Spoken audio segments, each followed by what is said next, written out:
Let's now consider the history of water privatization in one of my favorite cities, Buenos Aires. Before privatization, not everyone had a good water connection.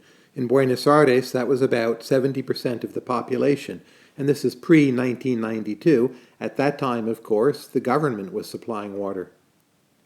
Only 58% of the people in the city were connected to the sewerage system, and as you might expect, it was the poor who were least likely to be connected. There was also a general lack of investment in maintenance, and customer service wasn't very good. Very often water service would be interrupted or water pressure was low. Within the water suppliers, there was typically overstaffing.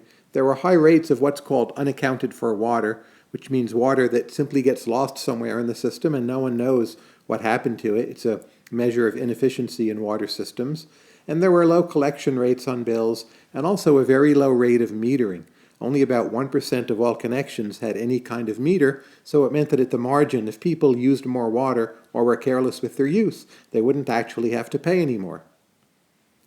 On top of all that, there were notable environmental problems. So people who did not have sewerage connections very often would use cesspools or septic tanks to put wastewater, and this ended up contaminating groundwater sources. So what happened? In 1992, water supply in Buenos Aires was privatized. This was part of a broader set of water privatization reforms across the country, which was itself part of broader economic reforms in Argentina at that time. In Buenos Aires, there was a concession with a group of foreign firms, and with the city, there was a 30-year contract that water would be provided and a system would be maintained for 30 years. But of course, this wasn't laissez-faire or a competitive market. The price was still regulated, and the consortium was overseen by a governmental agency. What about the results? Well, there's one study about water privatization in Argentina more generally. It showed that child mortality fell 8% in the privatized areas and 26% in the poorest of those areas. Of course, that's good news. If you'd like to read up on this, here's the source. What were some of the other positive results? Well, overall, there were more water connections in the city. Within a span of 6 years, that went up from 70% to 83%. There was a lot more investment in the water supply system. There was less unaccounted for water, and in general, a better sense of what was going on. There was higher productivity in the water company. Response time to complaints dropped, and water pressure improved. Those were a lot of fairly positive results. Here's a good source on those numbers and also on the episode more generally. So you might think that water privatization made Buenos Aires a happier city with its water system, but unfortunately that wasn't exactly the way things worked out. There were some very real problems with the privatization effort. One was that the connection fee went up by 84%, which is really quite a considerable number. So the connection was for many families not affordable. For a typical poor family, for the first 2 years of their connection, it might have eaten up as much as 18% of their income. The sewerage connection fee went up by 46%. Of course, there were more connections. That's the good news. The bad news is that people were paying much more for those connections. You'll note that the prices for the already connected users went up much less. The already connected users tended to be the higher income families, so they did relatively well out of these reforms. The main burden of the reforms, in some regards, at least in terms of actual money as opposed to water quality, well, that main burden fell largely on the poor. For these reasons, people didn't end up as happy with the reforms as they expected. And keep in mind, this issue of the connection fee is a central problem to a lot of water issues.